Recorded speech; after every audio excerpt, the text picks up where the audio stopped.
और जब कारवां आगे बढ़ाने की बात होगी तो मैं बताना चाहता हूं कि आप जब कहते हैं कि महकती रुख को गुलाब कर देंगे, कि महकती रुख को गुलाब कर देंगे, हम इस बार सबका हिसाब कर देंगे और रहने दे पैमाने के अंदर ही साकी, वरना एक बूंद से शहर का पानी खराब कर देंगे।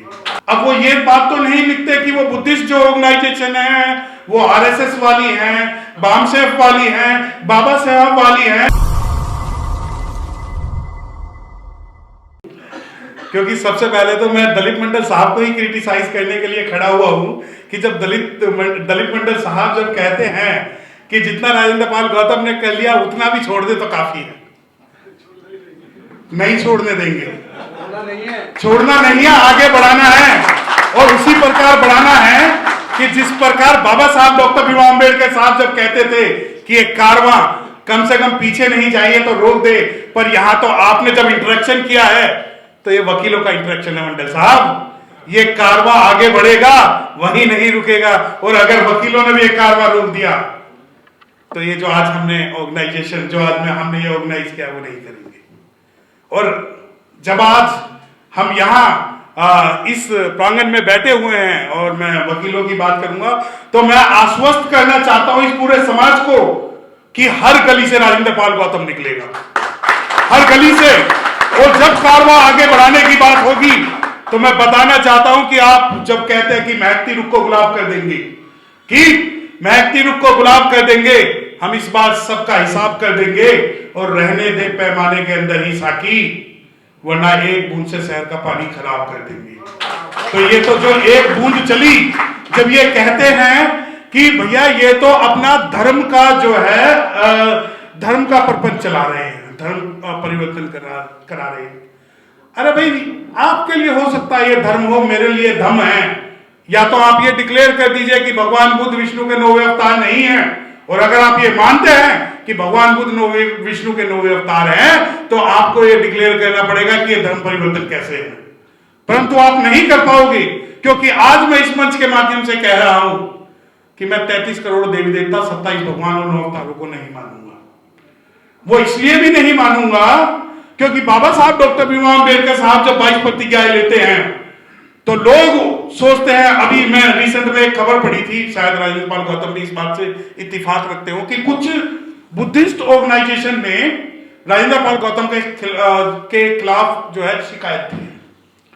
अब वो ये बात तो नहीं लिखते कि वो बुद्धिस्ट जो ऑर्गेनाइजेशन है वो आरएसएस वाली हैं, बामसेफ वाली हैं, बाबा साहब वाली हैं। तो मैं उनको एक बात बता देना चाहता हूं, मेरी बात से बहुत से लोग हो सकता है असहमत हो, परंतु भगवान बुद्ध का रास्ता जो मैंने देखा वो बाबा साहब डॉक्टर भीमराव अंबेडकर साहब की उंगली पकड़कर देखा। तो इसलिए ना तो मैं हीनयानी हूं, ना मैं महायानी हूं, मैं भीमयानी हूं। और मैं वो भीमयानी हूं जो 22 प्रतिज्ञाओं की बात करेगा, त्रिशरण की बात करेगा, पंचशील की बात करेगा और बाबा साहब डॉक्टर भीमराव अंबेडकर साहब के सपनों को आगे बढ़ाएगा। सवाल होता है कि फ्रीडम ऑफ चॉइस, जैसे कि आज का हमारा टॉपिक है कि फ्रीडम ऑफ चॉइस और फ्रीडम ऑफ स्पीच। मैं बड़ा कंफ्यूज हो गया जब ये टॉपिक टाइटल इन्होंने बनाया क्या फ्रीडम ऑफ चॉइस, मैंने इन्होंने गलती कर दी, फ्रीडम ऑफ स्पीच लिखना था, फ्रीडम ऑफ चॉइस लिख दिया। फिर रात को सपने में सोच रहा था कि सपने में भी ये चीजें आती है। Yes, we have freedom of choice because if you have two options between Dr. Bhimrao Ambedkar and between others, then you have to choose Dr. Bhimrao Ambedkar. So that is your freedom of choice. And when Rajendrapal Pal Gautam ji has given a statement, if I have option to choose between the political party and Ambedkar, I will choose Ambedkar. And definitely and certainly we can say that we are the follower of Baba Sahib Dr. Bhimrao Ambedkar.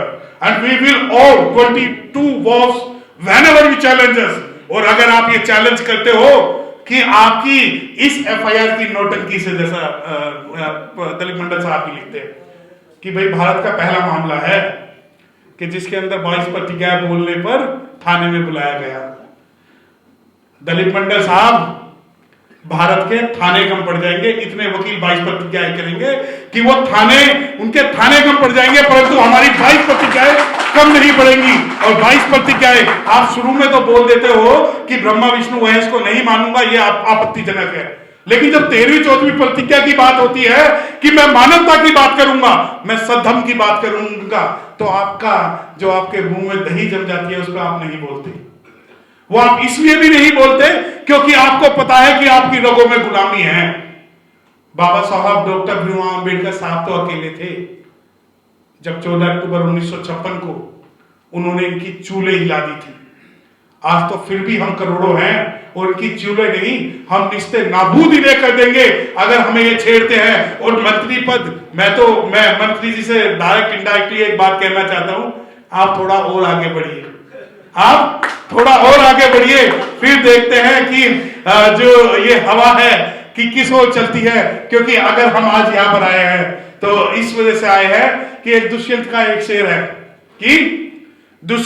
शेर है कि हो गई है पीर पर्वत सी पिघलनी चाहिए, कि हो गई है पीर पर्वत सी पिघलनी चाहिए, और आज फिर इस हिमालय से गंगा निकलनी चाहिए। और आज ये दीवार पर दो की तरह हिलने लगी, शर्त लेकिन ये थी कि बुनियाद हिलनी चाहिए। और सिर्फ हंगामा खड़ा करना मेरा मकसद नहीं, सिर्फ हंगामा खड़ा करना मेरा मकसद नहीं, सारी कोशिश ये है कि सूरत बदलनी चाहिए। और हो कहीं भी आग तो ये आग लगनी चाहिए, हो कहीं भी आग तो ये आग लगनी चाहिए। और जो ये आग इस बार 14 अक्टूबर को लगी है 2022 में, मैं चाहता हूं कि ये 2024 के अंदर जब इलेक्शन हो, ये आग दिल्ली ही नहीं भारत के हर कोने में दिखनी चाहिए।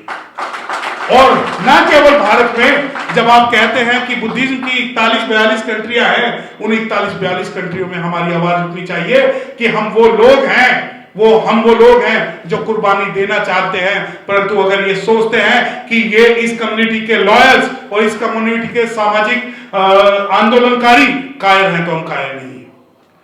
जब बात होती है कि बाबा साहब डॉक्टर भीमराव अंबेडकर सपनों का भारत बनाना है, तो बाबा साहब डॉक्टर भीमराव अंबेडकर सपनों का भारत सिर्फ बाबा साहब की फोटो लगाने से नहीं बनेगा।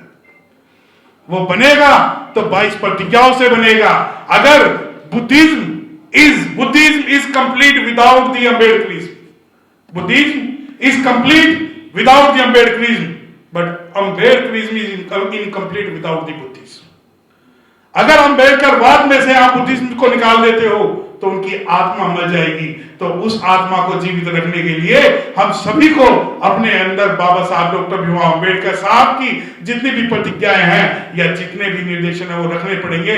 और मैं आश्वासन आपको इस मंच के माध्यम से देना चाहता हूं कि जब आप लिखते हैं interaction with the Ambedkarite Sheela Indrapal Gautam on freedom of speech, Delhi lawyers collectively, ये दिल्ली लॉयर्स नहीं, लेनिन साहब पूरे भारत के लॉयर्स आपके साथ हैं, इन्हें कन्फाइन मत करिए। और मैं आपको बताना चाहता हूं कि कश्मीर से कन्याकुमारी और कच्छ से कोहिमा तक मधुमक्खी के छत्ते में तो हाथ आप डाल लोगे, परंतु बहुजन समाज के किसी काले कोट वकील को छेड़ोगे तो आपका जवाब उसी प्रकार दिया जाएगा जिस अंदाज में आप हमसे जवाब चाहते हैं। तो मैं बस इन्हीं शब्दों के साथ अपनी बात को खत्म करना चाहता हूं।